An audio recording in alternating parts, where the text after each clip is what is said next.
जय जय राम। सादा नमन परम प्यारे राम, परम पूज्य गुरुजन, परम दिव्य आत्माएं और आप सबके मंगल आशीष लिए परमेश्वर अकारण कृपा करके अपने श्री चरणों में लेकर आए हैं।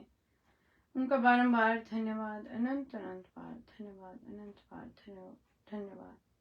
गुरुजनों की अकारण कृपा से वे हमें इस समय मन के रूपांतरण में लेके आते हैं। उनका बहुत बहुत धन्यवाद, अनंत बार धन्यवाद, अनंत बार।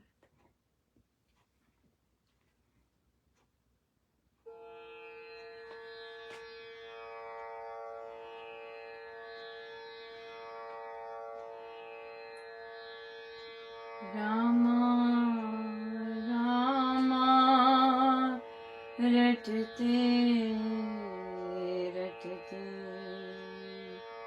बीती रे उमरिया।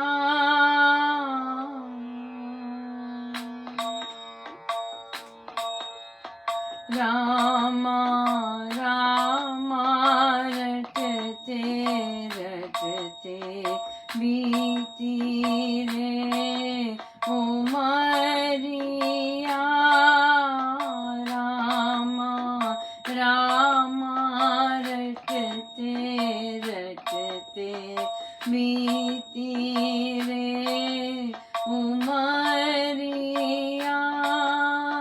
हे रघुनंदन आप घर आए, शबरी की झोपड़िया। रामा रामा रटते रटते बीती रे उमरिया।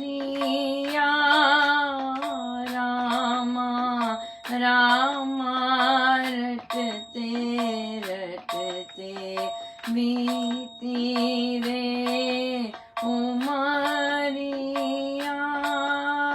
नाथ तुम्हारे नाम की प्यासी, मैं तो तुम्हारी चेरी हूँ। नाम बिना तो मैं तो ऐसी मानो विपदा से घिरी हूँ। मुझ पर कृपा कर दो दयामय, आठों याम जपू तेरो नाम। रामा रामा रटते रटते बीती रे उमरिया। रामा रामा रटते रटते बीती रे उमरिया। मैं शबरी भिलनी की जाई,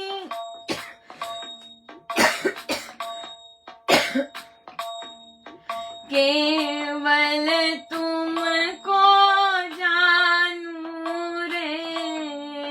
गुरु कृपा से नाम जपूं मैं, प्रेम करूं मैं तुमसे रे। चरण कमल से निर्मल कर दो दासी के तन मन को रे। रामा रामा रटते रटते बीती रे उमरिया। रामा रामा रटते रटते बीती रे उमरिया।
रामा रटते रटते बीती रे उमरिया रामा रामा रटते रटते बीती रे उमरिया रामा रामा रटते रटते बीती रे उमरिया।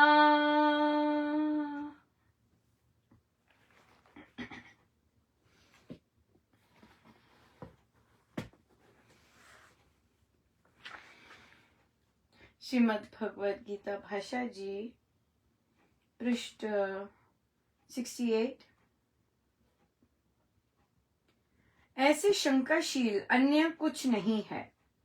ऐसा कहने वाले भोग विलास की कामना वाले, स्वर्गों की प्राप्ति में तत्पर, वेदवाद में उलझे हुए पंडित लोग, जो इस जन्म मरण के फल को देने वाली भोग ऐश्वर्य की प्राप्ति के लिए किए जाने वाले कर्म कांड विशेष से बहुत भरी हुई, खिली हुई लच्छेदार वाणी को बोलते हैं, स्वर्ग सुखों के विचित्र वर्णन मनोहर भाषा में करते हैं, उन भोग ऐश्वर्य में आसक्त और उन लुभावनी भाषा से नष्ट चित्त वाले जनों की बुद्धि निश्चयात्मक नहीं होती और न ही उनकी बुद्धि समाधि में स्थिर होती है। राइट, सो हम अक्सर महाराज से पूछते हैं कि महाराज हमारा ध्यान नहीं लग रहा, हमारा ऐसा नहीं हो रहा है ना। और तो महाराज ने कितना सुंदर कहा कि क्योंकि हमें स्वर्ग सुख की चाह है ना, हमें स्वर्ग चाहिए। हम चाहते हैं कि हमारा काम बनते रहे, हम चाहते हैं हमारे सब घर बार, जैसे महाराज ने कथा प्रकाश जी में भी सेम ही इसी तरह का करवाया कि हमें स्वर्ग चाहिए। हम चाहते हैं कि हमें स्वर्ग मिले, मतलब कि हमारी हर इच्छा पूरी हो और हमें सुख सुविधा मिले, हम ये चाहते हैं। कुछ थोड़ा सा टेढ़ा हो जाते तो हमें प्रॉब्लम हो जाती है और हम हिल जाते हैं। तो महाराज ने कहा, यहाँ पे वही लिखा है कि हम ऐसी चीजों का सुन के कि हमें ये मिले, ये भी पूरा हो जाता है जी, यहाँ पे सारी मन्नतें पूरी हो जाती हैं जी, यहाँ पे ये जो ऐसा करते हैं ये लोग भोग ऐश्वर्य में आसक्त होते हैं। अगर हम लोग भी ऐसे, हम लोग भी राम नाम इसलिए लेते, हम लोग भी सत्संग इसलिए जाते, तो हमें एक ही चीज चाहिए, स्वर्ग का भोग चाहिए। तो अगर हमें ये चाहिए तो फिर तो वो तो ऐसे इनकी बुद्धि कैसी होती है, नष्ट चित्त वाले, निश्चयात्मक नहीं होते, कभी इधर कभी उधर, कुछ और ये कर लिया तो ये करते, ना ही उनकी बुद्धि समाधि में स्थिर होती है। हाँ, फिर उन्हें ध्यान भी नहीं लगता और फिर बार बार भोगों की ही चिंता हो जाती है। राइट, सो इसलिए बहुत इम्पोर्टेंट है कि हम कहाँ हैं। इन ग्रंथों से तो समझने का यही है कि हम कहाँ हैं और हम कहाँ किस स्तर पर चल रहे हैं। वेदवाद से यहाँ तात्पर्य उस कर्म कांड से है जो बड़े आडंबर से स्वर्ग के भोग ऐश्वर्य के लिए किया जाना वर्णन किया जाता है। यद्यपि ऐसे वर्णन बड़े सुंदर, चित्ताकर्षक और प्रलोभन युक्त हैं, परंतु निष्काम कर्म योग के विपरीत हैं, केवल अर्थवाद मात्र हैं और मन को चंचल ही बनाते हैं। उनसे मृत्यु का संसारिक वासनाएं ही बढ़ती हैं, इस कारण उनमें सार नहीं है। ऊपर के तीनों श्लोकों का लक्ष्य विनियोग युक्त सकाम यज्ञवाद है।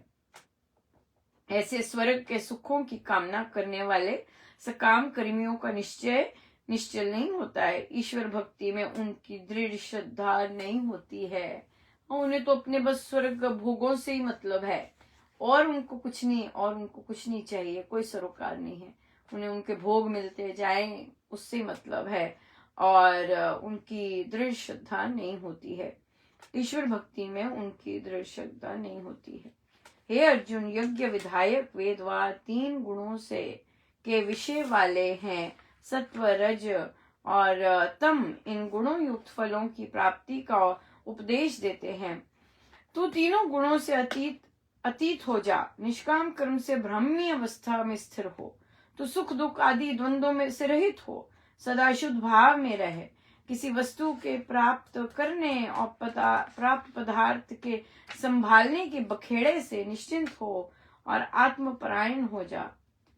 किनारों तक भरे हुए सरोवर में जितना जल होता है उतना ही वह सारा ही उपयोगी हुआ करता है, किसी न किसी काम में उपयुक्त होता ही है। इसी प्रकार सब वेदवादों में जितना ज्ञान है वह सब ज्ञानी ब्राह्मण भगवत भक्त की दृष्टि में उपयोगी है। सर्व वेदवाद उत्तम मध्यम और अधम कोटि के मनुष्यों को लक्ष्य में रखकर वर्णन किए गए हैं। इस कारण जल से अखंड पूर्ण जलाशय की भांति उनका सब ज्ञान उपयोगी है, परंतु निष्काम कर्मी भगवत भक्त उसमें से अपने प्रयोजन का ज्ञान ग्रहण कर लेता है। यस, बिल्कुल, बहुत सुंदर। सो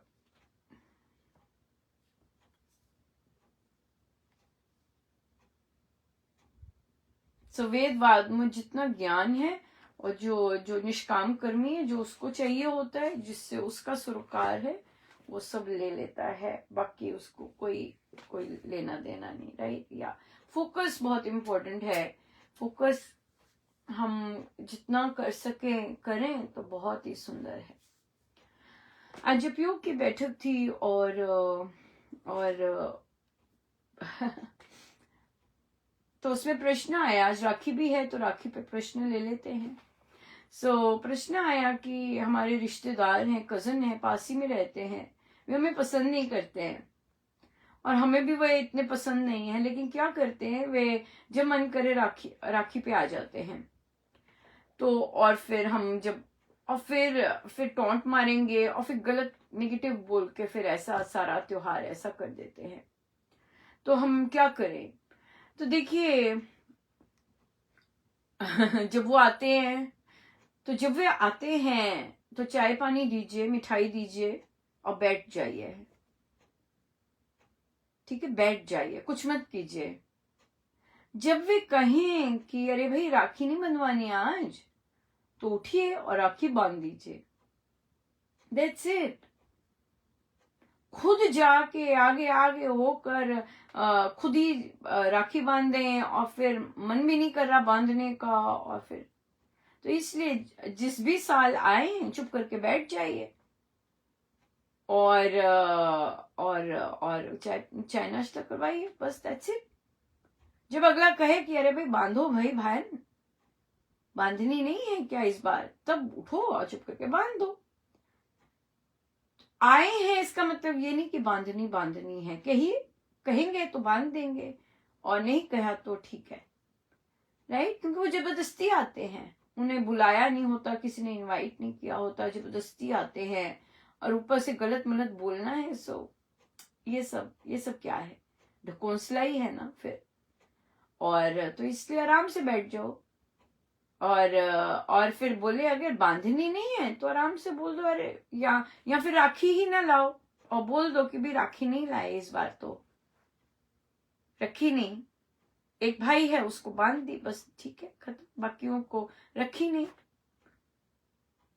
थोड़ा सा सुनना पड़ेगा बस, बाकी ठीक हो जाएगा, अगले को भी अच्छा लगेगा, मेरी जेब भरी रही। जबरदस्ती का करते हैं, जबरदस्ती का देने का कोई मतलब ही नहीं है जहां और कुछ है ही नहीं, राइट। सो इसलिए और भी बहुत इंटरेस्टिंग प्रश्न था। बच्ची थी, उसकी शादी होने वाली है, यंग है, आजकल का टाइम की है, हाँ, और कहती मुझे बहुत डर लग रहा है। तो मैंने उससे पूछा कि आपने जरूर कुछ ना कुछ चीजें देखी होंगी जो आप डर गए। तो उसने बोला कि मेरी सिस्टर इन लॉ का बर्थडे था, तो मैंने उनके लिए गिफ्ट भेजा, उन्होंने रिटर्न कर दिया, तो मुझे बहुत बुरा लगा कि गिफ्ट रिटर्न कर दिया। तो उन्हें ये बोला कि आप देखिए, आप दूसरे घर में जाएंगे तो आप एक्सपेक्ट मत कीजिए कि भाई आपकी तरह की फैमिली है और उनके आपके तरह के संस्कार है, वो तय हुई है, दैट्स इट। और फिर सबसे बड़ी बात है कि आपको जो मेजर कॉन्सेप्ट्स हैं लाइफ के, उसकी बातचीत करनी बहुत जरूरी है। फॉर एग्जाम्पल, अगर आप अर्निंग है तो आपको बात करनी बहुत जरूरी है कि भाई जो मैं अर्न करती हूँ, कैसे हम रहने वाले हैं फाइनेंशियली इसमें। ये पूछिएगा कि उसके क्या थॉट्स है, और फिर आप अपना डिसाइड कीजिएगा कि मेरे क्या थॉट्स हैं। आज बहुत सुंदर एक वीडियो शेयर किया, और किरण बेदी का है उनका, और बहुत बहुत सही हमने ये वाली चीजें डिस्कस की हुई हैं यहाँ पर। तो बहुत सी महिलाएं क्या होती हैं कि शादी होती है, जॉइंट अकाउंट कर लेती हैं, इमोशनल हुई होती हैं, और इमोशनल होती हैं तो जॉइंट अकाउंट कर लेती हैं, और फिर किरण बेदी पूछती क्यों हूं कि मैं अपने पैसे ले लूं? अपने ही पैसे लेने के लिए पूछना क्यों पड़ता है? और जो आदमी है वो उसी जॉइंट अकाउंट में से जब मर्जी खर्च कर लेता है, लेकिन जब स्त्री उसमें से खर्च करती है तो बड़ी लंबी लिस्ट आ जाती है, बहुत खर्चे कर रहे हैं, राइट। तो ये किरण बेदी जी का था कि ये इस पे क्वेश्चन उठा रहे थे कि जब आप अर्न कर रहे हो तो सबसे पहले तो जॉइंट अकाउंट ही क्यों हो, इकट्ठे कंट्रीब्यूट करो, घर में डिफरेंट चीजों के बिल्स देने होते हैं तो बांट लो, कोई किस चीज का बिल देगा, कोई किस चीज का बिल देगा, कौन राशन लाएगा, कौन क्या करेगा, बहुत सारी चीजें होती है, आराम से बट सकता है, अपने अपने अकाउंट से दें, राइट। लेकिन अगर ज्वाइंट करना ही है तो फिर अपना एक अकाउंट अलग से जारी रखिएगा, जिसमें अपने पैसे उसमें रखिएगा, अपनी सैलरी से अगर आते हैं तो। दूसरी बात कि फिर आपके घर या फिर आपकी मम्मी, ऐसे भी ढंग बहुत अच्छा है कि आपकी मम्मी कैसे घर चलाती हैं, और आपके घर में मम्मा को कैसे, अगर वो हाउसवाइफ हैं तो फिर वो कैसे घर चलाती हैं, और उन्हें कैसे मिलता है घर चलाने के लिए पैसा, तो क्या है आपके घर में रीति रिवाज इस चीज के लिए, राइट। तो और फिर डिसीजन किसके होते हैं, तो कि भाई मम्मा, कोई हमने कुछ करना है, कुछ लेना है, तो क्या प्रोसीजर है, हम अपने आप जाके ले सकते हैं या आपके घर में कुछ और प्रोसीजर होता है? ये सब चीजें बिल्कुल प्रैक्टिकल चीजें हैं, राइट। तो इसलिए अगर ननद ने, आपको पहले पता चल गया कि घर में इस तरह का एटीट्यूड है, अब सासू माँ का भी हो सकता है नाक मुंह चढ़ाने का, सो कूल रहिएगा, और उनको साथ लेके जाइए, आपको जो खरीदना खरीद लीजिए, हमारी रेंज इतनी है, वेरी इंपॉर्टेंट। या आपका लड़का है और अगर मेरे पापा की लड़की है, तो इसका मतलब ये नहीं कि आप अपना मुंह अजगर की तरह ही खोल ले, बिल्कुल राइट। आप अपना रेंज बता दीजिए कि मम्मी जी इतने तक की रेंज है, आप जो पसंद है आप कर सकते हैं। फिर अगर मम्मी कहेगी तूने उसे भेजा नहीं गिफ्ट, मेरी बेटी को भेजा नहीं गिफ्ट, तो बोले कोई बात नहीं, मैंने सेव किया हुआ, जब दीदी आएंगी तब वो अपनी पसंद का ले लेंगी, इस तरह से है। और फिर इन लॉज के में जितने भी डिसीजंस हैं अपने हस्बैंड से पूछ के कीजिएगा, और यहाँ पे उन्हें बताया कि अगर आप हस्बैंड से पूछ के भी करते हैं तो हो सकता है कि वो भी पसंद ना आए कि आपने जो डिसीजन लिया, पर क्या है, जब वो उनको पसंद ना आए तो नीचे हो जाइए वो जो ना पसंद है वो बेटे तक चली जाए, राइट। आप नीचे हो जाइए, क्योंकि आप तो थे ही नहीं, आपने तो जो बेटे ने कहा वही कर दिया उनके लिए। सो जब रिजल्ट मिलता है वापस तो अच्छा मिलता है तो भी बेटे को क्रेडिट दीजिएगा, और अगर नहीं पसंद आए तो भी बेटे को डील करने दीजिएगा, आपका कुछ नहीं है। सो इसमें ये जंजाल बहुत अच्छा रहता है, खत्म हो जाता है कि मैं डिसीजन लूं, मैं कुछ बताऊं, भाई आपको जो पसंद है बता दो, ये बात है। चेंज तब आनी है जब बच्चे होते हैं, फैमिली होती है, वहां पे वहां बाप का रोल फुल आ जाता है एज अ मदर, वहां रोल बिल्कुल चेंज हो जाता है, वहां आप खड़े हैं अपने बच्चों के लिए, राइट। और अब मम्मी जी ऐसे कहती हैं, वो ऐसे कहती हैं, हस्बैंड यहाँ हस्बैंड को बताने की जरूरत नहीं है, आप डील कीजिएगा। हस्बैंड से पूछने की तो तभी जरूरत है जब आपको इन लॉज में जो वो चाह रहे हैं वो करना है, क्या करना है, कैसे करना है, जो हस्बैंड कहते हैं वो कीजिए। लेकिन बच्चों के मामले में आप अपने संस्कार जो सुंदर से लाए होते हैं वो देना चाहते हैं, बिल्कुल उनकी अपब्रिंगिंग वैसी स्ट्रॉन्ग और उस तरह से कीजिए, बहुत अच्छा रहता है।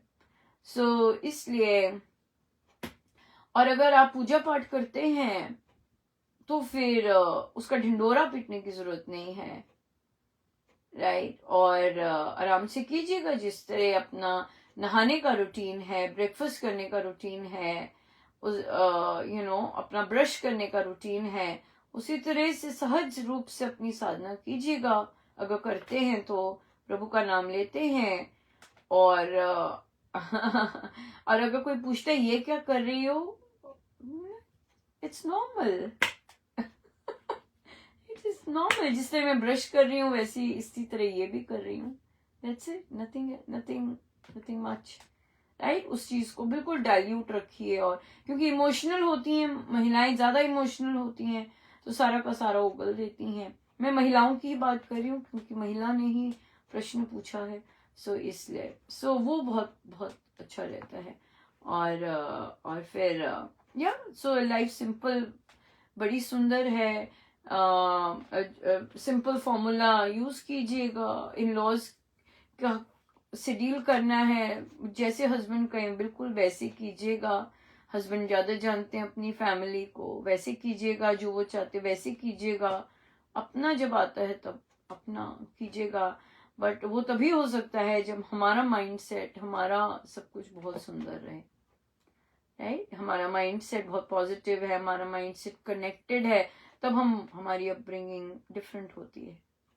या सो बहुत बहुत धन्यवाद गुरुजनों का, अनंत अनंत बार धन्यवाद। आइए हम सीधे होके बैठे, अपने प्रभु अपने गुरुजनों के श्री चरणों में बारंबार नमन, अनंत बार।